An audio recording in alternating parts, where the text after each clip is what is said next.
la proportionnalité.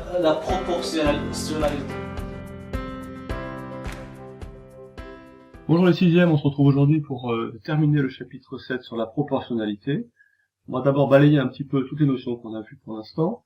On a commencé donc par un petit 1 avec des définitions, puis un petit 2 où on a appris à reconnaître si un tableau était un tableau de proportionnalité ou non, un petit 3 où on a appris à compléter un tableau de proportionnalité, un petit 4, et là je me suis peut-être trompé dans la dernière vidéo, j'avais peut-être mis petit 3, mais vous avez corrigé de vous-même, c'est le 4, où on a appris à utiliser une échelle. Et enfin aujourd'hui, c'est la dernière partie du chapitre, un petit 5 où on va apprendre à utiliser un pourcentage. Donc vous voyez, le chapitre sur la proportionnalité est un chapitre très riche et très important pour la suite. On va commencer par un exemple. L'exemple le voici.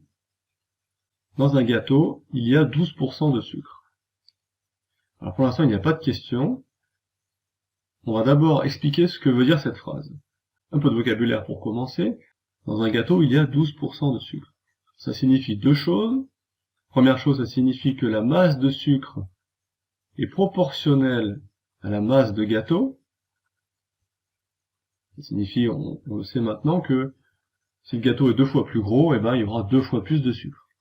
Donc, première chose, vous allez l'écrire, la masse de sucre est proportionnelle à la masse de gâteau. Et puis deuxième chose, on peut être plus précis, ça signifie que pour 100 grammes de gâteau, alors il est où le 100? Eh bien, il est caché ici dans le pourcentage. Les deux petits zéros ici, qui correspondent à 100. Donc dans un gâteau, il y a 12% de sucre. Cela signifie que pour 100 grammes de gâteau, il y a 12 grammes de sucre. Une fois qu'on a expliqué un petit peu ce que voulait dire cette phrase, on peut maintenant poser une question. La question, la voici. Calculer la masse de sucre contenue dans un gâteau de 350 grammes. Alors, pour pouvoir répondre à cette question, on a besoin d'une petite propriété, alors qui va peut-être vous paraître un peu compliquée, puisqu'elle utilise des lettres à la place des chiffres. La propriété, la voici.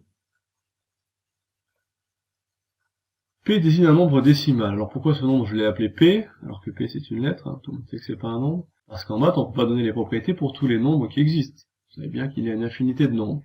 Donc à la place des nombres, on utilise des lettres. Et ce qui est vrai pour la lettre P sera valable pour n'importe quel nombre. Alors pourquoi on l'a appelé P? Parce que c'est un pourcentage. Donc c'est la première lettre de pourcentage. Alors regardez bien. Pour calculer P% d'une quantité, on multiplie cette quantité par P sur 100. Alors qu'est-ce que ça veut dire? Ça veut dire que dès qu'on vous demandera le pourcentage d'une quantité, le 2, le D apostrophe, le D, vous pouvez le remplacer par une multiplication. Alors je reviens à mon exemple, on doit nous aussi calculer P% d'une quantité. Sauf que nous, notre pourcentage c'est 12%. Et notre quantité c'est 350 grammes.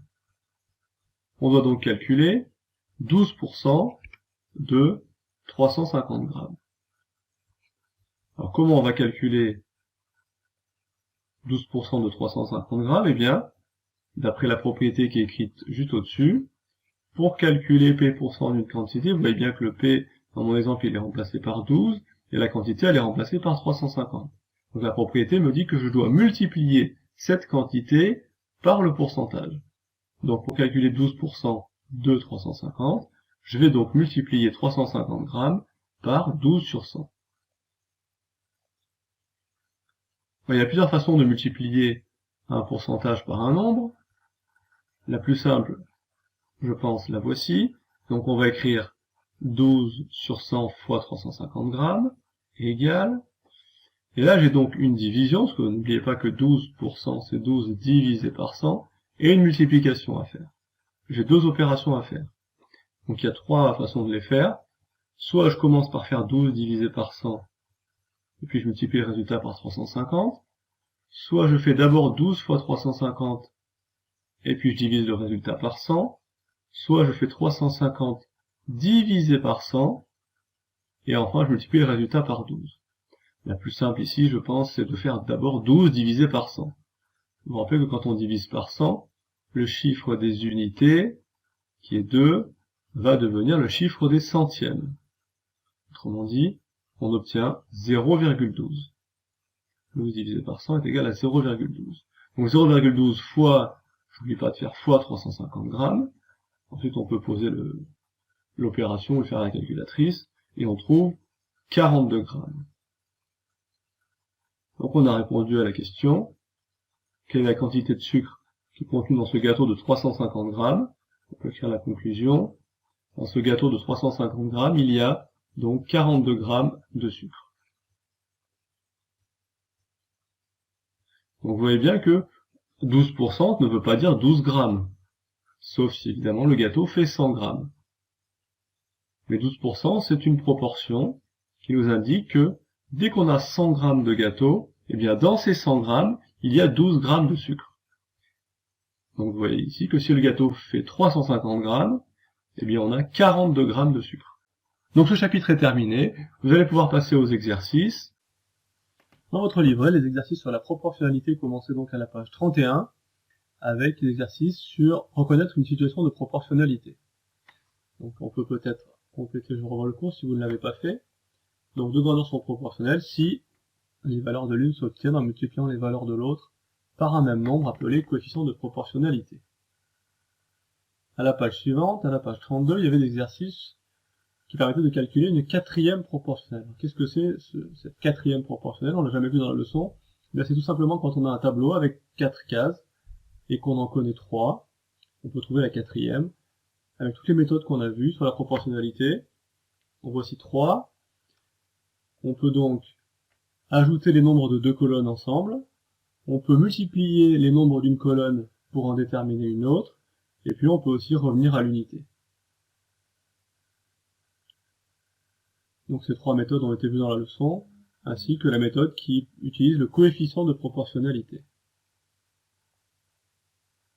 La page suivante, la page 33, permettait de faire des exercices sur les échelles. Donc, un petit rappel, dans une représentation à l'échelle, les longueurs représentées, les longueurs réelles sont proportionnelles. L'échelle est le coefficient de proportionnalité. Elle est égale au rapport longueur représentée divisée par longueur réelle. On avait écrit dans la leçon distance sur le plan sur distance réelle, c'est la même chose. Et puis, si l'échelle est inférieure à 1, on a une réduction. Si l'échelle est supérieure à 1, nous avons un agrandissement. La page que vous allez devoir faire aujourd'hui et demain concerne donc les pourcentages, ce qu'on vient de voir à l'instant dans la vidéo. Un pourcentage exprime une proportion par rapport à 100 et traduit une situation de proportionnalité. Alors pour vous aider, je peux peut-être commencer le premier exercice.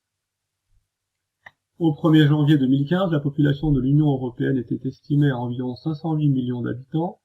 La population de l'Allemagne représentait environ 16% de la population de l'Union européenne. Quelle était la population de l'Allemagne? Évidemment, il ne suffit pas de répondre, la population de l'Allemagne représente 16% de la population de l'Union européenne. Ce qu'il faut calculer ici, c'est le nombre d'habitants. Alors on doit donc calculer 16% de quoi? De 508 millions d'habitants. On a donc bien, comme on vient de le voir dans la leçon, à calculer le pourcentage d'une quantité. Calculer P% d'une quantité. Comment fait-on? On multiplie cette quantité par le pourcentage.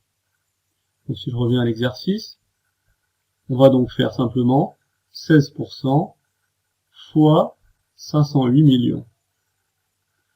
Alors, de la même façon qu'on l'a fait dans la leçon, vous allez remplacer 16% par 16 sur 100, et le multiplier par 350, vous allez multiplier par 508.